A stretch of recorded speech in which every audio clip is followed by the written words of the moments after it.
Nidħlu minn bieb ta' garax komuni, iżda minn warajh qed isir ħafna ġid. Mal-200 familja qed tirċievi għajnuna f'forma ta' provvista ta' ikel jew finanzi bis-saħħa tal-Muslim Welfare Fund. Tkellimna dwar dan il-fond mal-Imam Musulman f'Malta Muhammad El Sadi. Dan il-Malta Islamic Welfare Fund twaqqaf sent 1994. Fil-bidu waqqafna l-komunità waqqafet dan il-fund biex ngħinu rifjuġati min il-Bosnja li ġew il-pajjiż mħabba l-gwerra hemmhekk. Imbagħad sar inferex u sar jagħti għajnuna lil kulħadd li għandu bżonn. Matul il-jum tas-Sibt żorna dan iċ-ċentru f'Santa Venera fejn rajna bosta persuni jiġbru basket mimli ikel għall-familja tagħhom.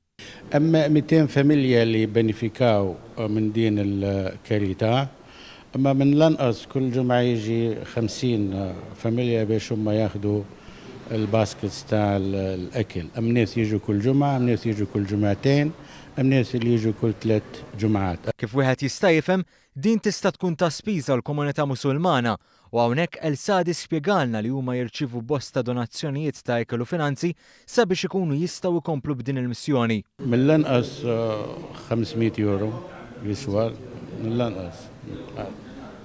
Xi drabi eżjed minn hekk ukoll għax iskont mhux kull darba l-istess. Wieħed ta' min jirrimarka li dan il-fond ma jienx biss persuni ta' nisel Musulman, imma jagħti donazzjonijiet finanzjarji lil bosta qdiet volontarji oħra.